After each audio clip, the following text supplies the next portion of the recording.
قرآن قرآن قرآن آسان درس قرآن۔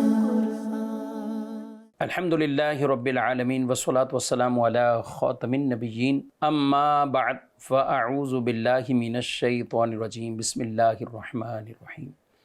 الصلاة والسلام علیک یا رسول اللہ وعلی آلک واصحابک یا حبیب اللہ، الصلاة والسلام علیک یا نبی اللہ وعلی آلک واصحابک یا نور اللہ۔ مدنی چینل کے ناظرین، پروگرام آسان درس قرآن میں آپ کو خوش آمدید کہتے ہیں، مرحبا کہتے ہیں۔ اللہ رب العالمین ہم سب کو قرآن مجید، فرقان حمید اور اس کی تعلیمات پر عمل پیرا ہونے کی توفیق عطا فرمائے۔ ناظرین کرام، اس پروگرام میں بالترتیب آیات مبارکہ، ان کا ترجمہ، تفسیر اور آسان فہم انداز میں کچھ خلاصہ عرض کرنے کی کوشش کی جاتی ہے، اور یہ سلسلہ چلتے ہوئے سورۃ التوبہ آیت نمبر 70 تک مکمل ہوا۔ آج 71 آیت نمبر سے اپنے درس کا آغاز کریں گے۔ اس آیت مبارکہ کی تلاوت سے قبل میں کچھ سیاق و سباق ماقبل درس کا عرض کر دیتا ہوں، تاکہ یہ آیات مبارکہ اس اعتبار سے سمجھنا آسان ہو جائے۔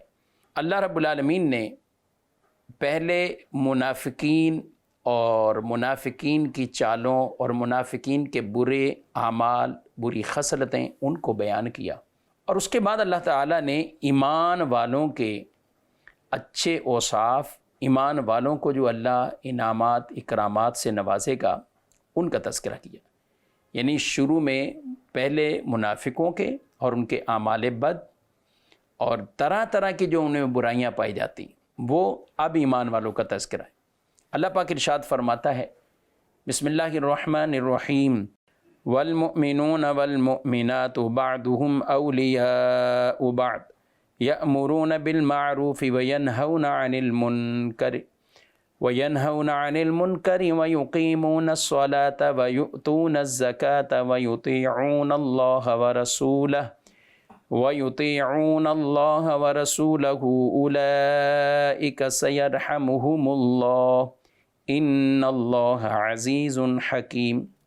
ترجمہ: اور مسلمان مرد اور مسلمان عورتیں ایک دوسرے کے رفیق ہیں، بھلائی کا حکم دیتے ہیں اور برائی سے منع کرتے ہیں، اور نماز قائم کرتے ہیں اور زکوٰۃ دیتے ہیں، اور اللہ اور اس کے رسول کا حکم مانتے ہیں۔ یہ وہ ہیں جن پر عن قریب اللہ رحم فرمائے گا، بے شک اللہ غالب حکمت والا ہے۔ یعنی سابق آیات مبارکہ میں منافقین کے جو فاسد احوال اور فاسد اعمال کو ذکر کیا کہ منافق ایک دوسرے کو برائی کا حکم دیتے ہیں اور نیکی سے منع کرتے ہیں، اور ایمان والے وہ نیکی کا حکم دیتے ہیں اور برائی سے منع کرتے ہیں۔ ایمان والے نماز قائم کرتے ہیں، یعنی نماز کو اس نماز کی حدود، قیود کے اعتبار سے، احکام کے اعتبار سے وہ ویسی بجا لانے والے ہیں جیسے اللہ اور اس کے رسول صلی اللہ علیہ وسلم نے انہیں تعلیم فرمائی۔ اسی طریقے سے وہ زکوٰۃ اگر ہے فرض واجب تو وہ زکوٰۃ کو ادا کرتے ہیں، اور پھر اپنے معاملات میں کیا کرتے ہیں؟ اللہ اور اس کے رسول کی اطاعت کرتے ہیں۔ اللہ انعام کیا دے گا؟ اللہ ان پر عنقریب رحم فرمائے گا، اور پھر آگے جنت کی بشارتوں کو بیان فرمایا۔ اب ذرا غور کریں، مسلمانوں اور منافقوں کے جو پہلے کی آیات مبارکہ اور اس آیت مبارکہ میں جو ایک فرق بیان کیے گئے۔ منافقوں کے بارے میں کہا کہ یہ سب نفاق اور اعمال خبیثہ میں یکساں ہیں، برابر ہیں۔ نمبر 2، یہ کفر اور معصیت اور رسول اللہ صلی اللہ علیہ وسلم کی تکذیب کا حکم دیتے ہیں، یوں یعنی برائی کو حکم دیتے ہیں اور نیکی سے منع کرتے ہیں۔ ایمان، اطاعت اور تصدیق رسول سے منع کرتے ہیں۔ راہ خدا میں خرچ کرنے سے ہاتھ باندھ کے رکھتے ہیں۔ یہ منافقوں کے اوصاف ماقبل آیات مبارکہ کے اندر جو بیان کیے گئے۔ اچھا، ایمان والوں کا کیا اوصاف؟ ایک دوسرے کے رفیق ہیں، بھائی ہیں، بھلائی کا حکم دیتے ہیں، برائی سے منع کرتے ہیں، نماز قائم کرتے ہیں، زکوٰۃ دیتے ہیں، اللہ اور اس کے رسول کا حکم مانتے ہیں۔ یہ ایمان والوں کی نشانیاں ہیں، علامتیں۔ یہاں میں ناظرین کرام غور کرنا ہے، یہ سارے اعمال ہم اپنے سامنے یہ لکھ لیں، اور کہ منافقانہ اعمال تو یہ ہیں، اور مخلص ایمان والوں کے احوال اور ان کے اعمال وہ یہ ہیں۔ ہونا بھی یہی چاہیے۔ اور یہاں فرمایا مومن مومن کے دوست ہیں، رفیق ہیں۔ اسی وجہ سے آقا صلی اللہ علیہ وسلم نے ایمان والوں کی جو آپس میں محبت، اتفاق، اتحاد ہونا چاہیے، تو اس کے بارے میں کہا ہے کہ مسلمان یہ سارے کے سارے ایک عمارت کی طرح ہیں، یعنی اس کی اینٹیں ایک دوسرے کو جیسے مضبوط کیے ہوئے، تو مسلمان بھی ایسا ہو۔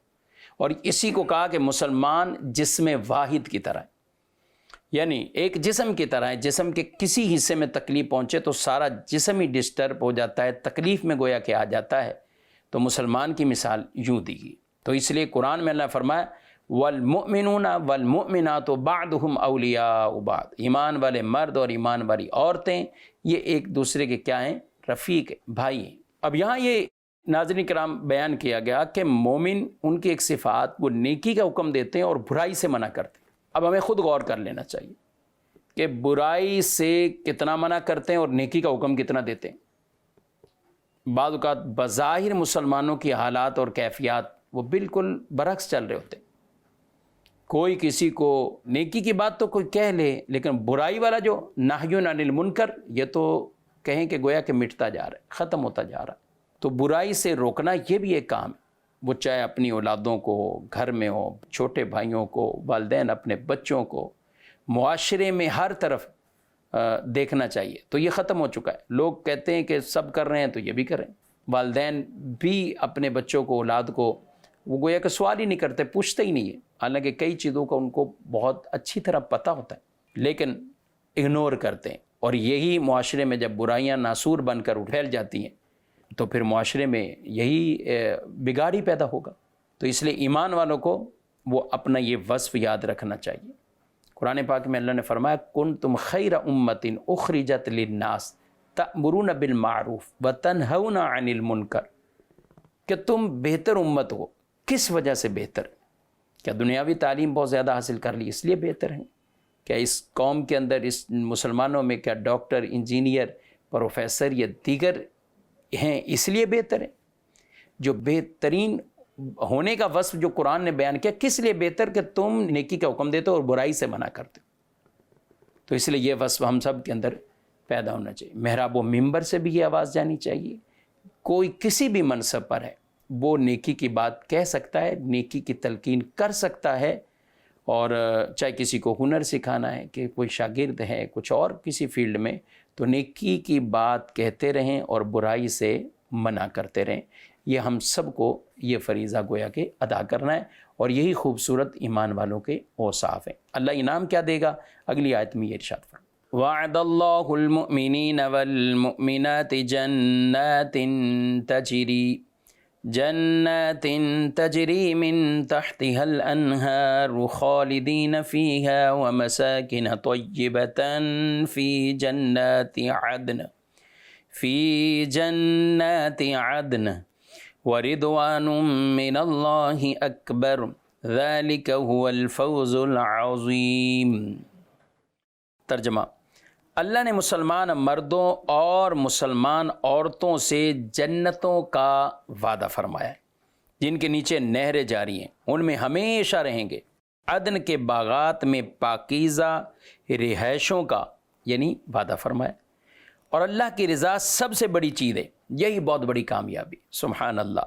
یعنی اللہ نے پیچھے منافقوں کا جو ذکر کیا تو ان کے برے اعمال اور پھر جہنم کی سزا، اور یہاں ایمان والوں کا تذکرہ تو ان کے اچھے اعمال اور جنت کے انعامات، پھر جنت اور اس میں بھی باغات اور جنت عدن، اور پھر سب سے بڑی بات اللہ کی رضا انہیں مل جائے، اللہ ہی ان سے راضی ہو جائے۔ سبحان اللہ۔ ناظرین اکرام، یہاں جنات کہیں قرآن پاک میں واحد کے ساتھ اور کہیں جمع کے ساتھ ذکر کیا، تو جنتیں چونکہ اس کے درجے زیادہ ہیں، اور جنتیں جن کا نام بھی 8 جنتیں ہیں، اور درجات تو اور زیادہ ہیں، ان میں سب سے اعلیٰ ترین درجہ جنت الفردوس کا ہے۔ اب یہاں جو 8 جنتوں کا جو بطور خاص ذکر حضرت عبداللہ بن عباس رضی اللہ تعالی عنہما کی ایک روایت میں، کہ نمبر 1 دار الجلال، نمبر 2 دار القرار، نمبر 3 دار السلام، نمبر 4 جنت عدن، نمبر 5 جنت مأوا، نمبر 6 جنت خلد، نمبر 7 جنت فردوس یعنی جنت الفردوس جسے کہتے ہیں، اور نمبر 8 جنت نعیم، یہ وہ ہے کہ مختلف انداز سے اللہ پاک نے قرآن پاک میں بھی جنتوں کا جو ذکر فرمایا ہے تو یہ کل 8 جنتیں ہیں۔ تو یہاں جنت عدن کا تذکرہ ہوا، جنات عدن کا جو تذکرہ ہوا تو یہاں تک فرمایا گیا کہ جنت عدن کو اللہ نے اپنے دست قدرت سے پیدا کیا، ہاتھ سے بنایا، سبحان اللہ، اللہ اکبر، یعنی اپنے دست قدرت سے۔ اور رب تعالیٰ نے جب جنت عدن کو بنایا ہے اور پھر اسے کہا کہ کلام کر، یہ اللہ سے کلام کر، یعنی اس میں ایسی نعمتیں رکھی کہ دنیا میں کوئی کسی نے دیکھا نہ، کوئی ذہن میں کوئی ایسا وہم و گمان گزرا۔ تو اس جنت عدن نے کیا کلام کیا؟ اس نے کہا قد افلح المؤمنون، بے شک ایمان والے کامیاب ہو گئے، اللہ تعالیٰ انہیں جنت عدن عطا فرمائے گا۔ اور دوسری بات یہاں پہ وردوان من اللہ اکبر، اللہ کی رضا سب سے بڑی بات ہے، ہمیں اس طرف بھی توجہ رکھنی چاہیے، اللہ راضی ہو جائے، ہر وہ کام کریں جس سے رب کی رضا ملے، جس سے رب کی رضا مل جائے۔ جب اللہ ہی راضی ہوگا، اور اللہ جب کسی سے راضی ہوتا ہے سبحان اللہ، تو ایسے لوگوں سے اللہ محبت فرماتا ہے۔ اللہ محبت فرمائے تو روایت میں جبریل کو بھی کہا جاتا ہے وہ بھی محبت کرتا ہے، آسمان کے فرشتے بھی محبت کرتے ہیں، زمین میں مقبولیت رکھ دی جاتی۔ تو اللہ کی رضا، اچھا اللہ کی رضا کی دنیا میں کیا نشانی کہ اللہ تعالیٰ راضی ہے؟ تو آدمی کو نیکی کے کام کی توفیق مل جانا، نیکیوں کی طرف خوشی خوشی جاتا ہے، نیکیاں کرنے کا اس کا دل کرتا ہے، تو یہ ہے توفیق مل جانا، یہ نیکی کی توفیق یہ مل جانا، یہ بہت بڑی چیز ہے کہ اللہ تبارک و تعالی اس آدمی سے گویا کہ راضی ہے، اور اسی لیے اسے اپنی رضا والے کام کرنے کی توفیق عطا فرماتا ہے۔ اور جو نافرمانیوں کی طرف ہیں تو پھر اس کا برعکس سوچ لیں۔ اللہ ہمیں اپنی رضا عطا فرمائے اور ہمیں ان ایمان والوں میں شامل فرمائے جن کے خوبصورت یہ اوصاف قرآن میں اللہ نے بیان فرمائے۔ اب یہ آیات مبارکہ یہاں ختم ہوتی ہیں، تو اس کے بعد اللہ تبارک و تعالی نے اپنے نبی صلی اللہ علیہ وآلہ وسلم کو جو جہاد کرنا، کفار منافقین کے ساتھ جہاد کرنے کا باقاعدہ حکم دیا، تو اللہ فرماتا ہے یا ایہا النبی جاہد الکفار والمنافقین واغلظ علیہم ومأواہم جہنم وبئس المصیر۔ اے غیب کی خبریں دینے والے نبی، کافروں اور منافقوں سے جہاد کرو اور ان پر سختی کرو، اور ان کا ٹھکانہ جہنم ہے، اور کتنی بری پلٹنے کی جگہ ہے۔ یہاں دیکھیں اللہ نے اپنے محبوب صلی اللہ علیہ وسلم کو القاب سے یا ایہا النبی کہہ کے ارشاد فرمایا، اور یہ قرآن میں جگہ جگہ ہے، یا ایہا النبی انا ارسلناک شاہدا ومبشرا ونذیرا یا ایہا المزمل یا ایہا المدثر۔ اللہ نے اپنے محبوب صلی اللہ علیہ وسلم کو نام لے کر نہیں پکارا، یا موسیٰ، یا عیسیٰ، یا زکریا، یا یحییٰ، یہ قرآن میں آپ کو ملے گا، لیکن یا محمد جو حضور علیہ السلام کا علم مبارک، اسم مبارک، نام نامی، یہ لے کر یوں نہیں پکارا۔ اور ہمیں منع بھی کیا ہوا ہے، لا تجعلوا دعاء الرسول بینکم کدعاء بعضکم بعضا، اے لوگو رسول کے پکارنے کو آپس میں ایسا معمولی نہ بنا لو کہ جیسے تم میں سے کوئی ایک دوسرے کو پکارتا۔ تو اس لیے صحابہ کو بھی یہ ممانعت تھی، پکارتے نہیں تھے بلکہ القابات کے ساتھ پکارتے تھے، نام لے کر نہیں، نام لے کر نہیں۔ تو یہاں فرمایا گیا ہے نبی صلی اللہ علیہ وسلم کفار سے، منافقین سے جہاد کرو۔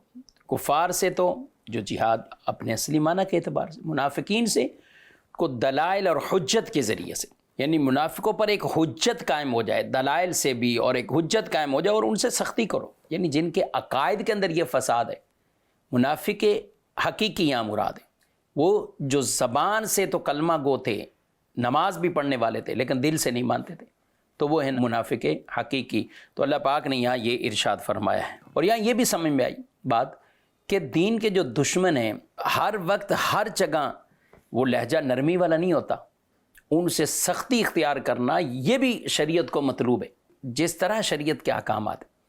یعنی بعض اوقات لوگ اس کو کہتے ہیں کہ یہ چیز نہیں، ایسا نہیں ہے کہ اسلام میں جو قرآن پاک میں اللہ نے فرمایا واضح وَغْلُظْ عَلَيْهِمْ، ان پر سختی کریں، تو کس اعتبار سے؟ وہ دلائل سے، حجت سے، اور جہاں جہاد اصل تلوار سے تو وہاں تلوار سے۔ جو بھی اپنی شرائط کے اعتبار سے اس کے احکامات وہ لاگو ہوں گے. تو اس لیے صرف یہ نہیں کہ ہر وقت نرمی یہ نہیں، اپنے موقع پر وہ بھی ہے اور کئی مواقع پر یہ بھی ہے. آگے ارشاد فرمایا یحلفون باللہ ما قالوا وَلَقَدْ قَالُوا كَلِمَةَ الْكُفْرِ وَكَفَرُوا بَعْدَ إِسْلَامِهِمْ وَهَمُّوا بِمَا لَمْ يَنَالُوا وَمَا نَقَمُوا إِلَّا أَنْ أَغْنَاهُمُ اللَّهُ وَرَسُولُهُ مِنْ فَضْلِهِ فَإِنْ يَتُوبُوا يَكُ خَيْرًا لَهُمْ وَإِنْ يَتَوَلَّوْا يُعَذِّبْهُمُ اللَّهُ عَذَابًا أَلِيمًا فِي الدُّنْيَا وَالْآخِرَةِ وَمَا لَهُمْ فِي الْأَرْضِ مِنْ وَلِيٍّ وَلَا نَصِيرٍ. منافقین اللہ کی قسم کھاتے ہیں، انہوں نے کچھ نہ کہا، حالانکہ انہوں نے یقیناً کفریہ کلمہ کہا اور وہ اپنے اسلام کے بعد کافر ہو گئے، اور انہوں نے اس چیز کا قصد ارادہ کیا جو انہیں نہ ملی، اور انہیں یہی برا لگا کہ اللہ اور اس کے رسول نے انہیں اپنے فضل سے غنی کر دیا. تو اگر وہ توبہ کریں تو ان کے لیے بہتر ہوگا، اور اگر وہ منہ پھیریں تو اللہ انہیں دنیا اور آخرت میں سخت عذاب دے گا، اور ان کے لیے زمین میں نہ کوئی حمایتی ہوگا نہ مددگار. اب یہاں بھی منافقین کے بارے میں یہ کہا گیا کہ وہ ایسے ہیں کہ انہوں نے وہ کلمہ کفر زبان سے کہا، اب وہ انکار کر بیٹھے. معاملہ یہ ہے کہ ایک منافق شخص نے کچھ ایسے کلمات کہہ دیے اور جنہیں قرآن نے کلمہ کفر کہا. اب جب ایسے کہا تو نبی کریم علیہ السلام جب غزوہ تبوک سے واپسی آئے تو پھر دوسرے ایک صحابی تھے، انہوں نے حضور علیہ السلام سے عرض کرتی کہ ایسا کہا ہے. پھر دوسرے شخص نے آگے بتا دیا کہ ایسا کہا ہے. تو یہ جو منافق تھا تو اس نے منع کر دی کہ میں نے ایسا نہیں کہا، یہاں تک کہ مسجد میں آ کے قسم اٹھا لی، اور دوسرے نے بھی قسم اٹھائی اور کہا کہ میں نے خود سنا اس نے ایسی بات کہی. تو پھر اس شخص نے حضرت عامر رضی اللہ تعالیٰ عنہ، انہوں نے کہا کہ میں بھی قسم کھاتا ہوں کہ اس نے یہ کلمہ کہا ہے اور اب جھوٹ بول رہا ہے، اور پھر ہاتھ اٹھا کر دعا کی اللہ تصدیق فرما دے، یعنی اس پر کوئی آیتیں نازل کر دے. تو اب یہ دونوں جدا نہیں ہوئے تھے تو اللہ پاک نے یہ آیت مبارکہ نازل فرمائی یحلفون باللہ ما قالوا وَلَقَدْ قَالُوا كَلِمَةَ الْكُفْرِ وَكَفَرُوا بَعْدَ إِسْلَامِهِمْ، کہ انہوں نے قسمیں اٹھاتے ہیں کہ انہوں نے نہیں کہا، حالانکہ کلمہ کفر کہا اور اسلام لانے کے بعد وہ کافر ہو گئے. اس سے وہ لوگ بھی ذرا سوچے جو یہ کہتے ہیں کہ ایک مسلمان کو کیسے کافر کہا جا سکتا ہے، کفر والا کلمہ یہ کیسے کفریہ کلمہ ہو سکتا ہے. اور یہاں اللہ نے قالو کہا، یحلفون کہا، جمع کسی کے کہا تو ایک بندے نے تھا، لیکن دوسرے منافق راضی تھے تو اس لیے سب پر حکم. بہرحال اس منافق شخص نے بھی پھر اللہ کے رسول صلی اللہ علیہ وسلم کی بارگاہ میں کہا کہ فَإِن يَتُوبُوا يَكُ خَيْرًا لَهُمْ، کہ اگر وہ توبہ کر لیتے ہیں تو وہ پھر ان کے لیے بہتر ہیں. تو مجھے اللہ نے ایک توبہ کا موقع دے دیا، اس آیت میں توبہ کا موقع دے دیا، تو رسول اللہ صلی اللہ علیہ وسلم نے ان کی توبہ کو یوں قبول بھی فرما لیا، اور اس رجوع کو، اس توبہ کو، اور پھر یہ رجوع کر چکے، توبہ کر چکے، اور پھر آخر تک اسی پر توبہ پر قائم رہے، یہ توبہ پر قائم رہے. تو مختلف شان نزول بیان کیے گئے. ایک اس میں یہ بیان کیا گیا، ایک یہ تھا کہ کسی واقعے سے بعد یہ رسول اللہ صلی اللہ علیہ وسلم کو ان کی سواری سے گرانے کی کوشش میں کچھ منافقین اکٹھے ہو کر آگے آئے تاکہ حضور علیہ السلام کو گرا دیں، اور معاذ اللہ آپ صلی اللہ علیہ وسلم یعنی اس گرنے سے شہید ہو جائیں گے. تو حضرت حذیفہ بن یمان رضی اللہ تعالیٰ عنہ، ایک اور صحابی کہ جو نبی پاک علیہ السلام کے سواری کے ارد گرد تھے، تو انہوں نے جب یہ شور سنا کہ کچھ لوگ ایسے آ رہے ہیں، انہوں نے کہا خدا کے رسول کے دشمنوں دور ہو جاؤ. تو پھر یہ دور بھاگے اس بات سے، اور یہ جو ارادہ تھا اللہ نے گویا کہ اسے بیان فرما دیا. یہاں جو اللہ نے ایک ارشاد فرمانا اغناہم اللہ ورسولہ من فضلہ، کہ اللہ اور اس کے رسول نے اپنے فضل سے انہیں غنی کر دیا.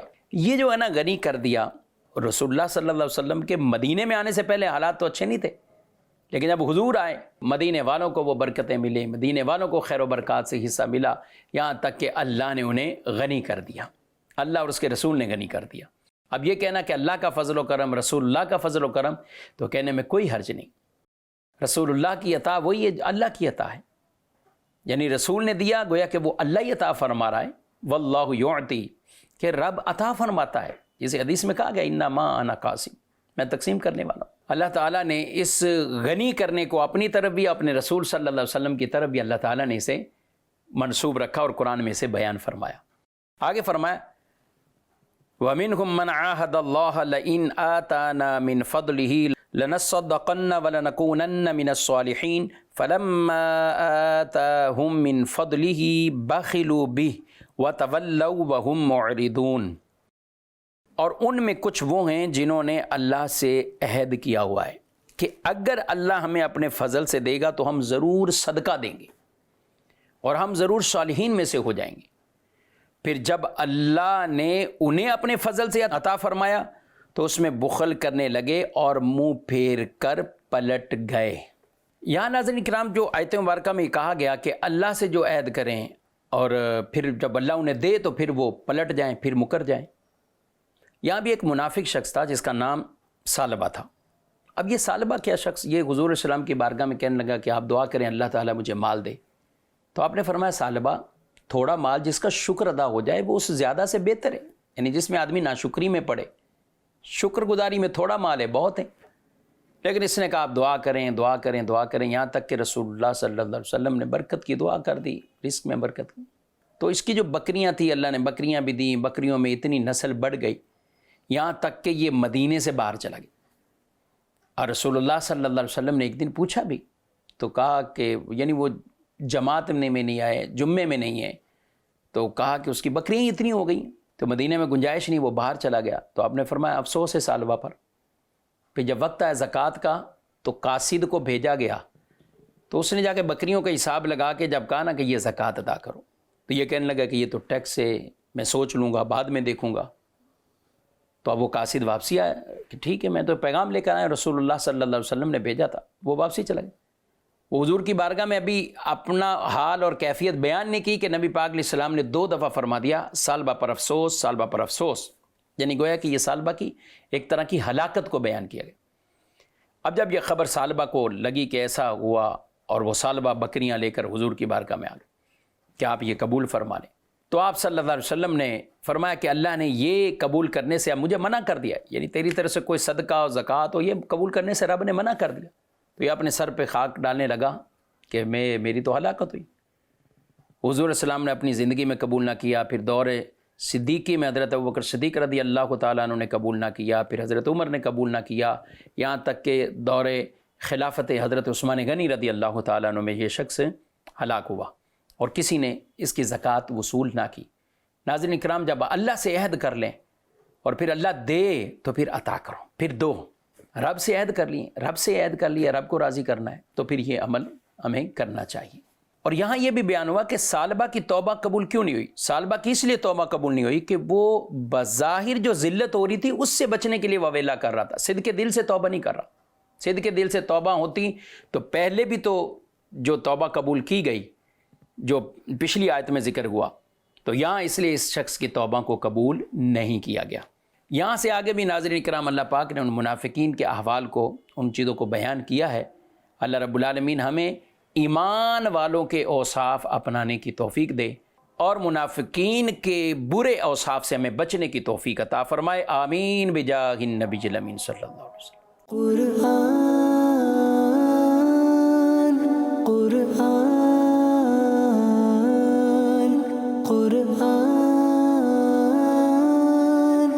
آسان درس قرآن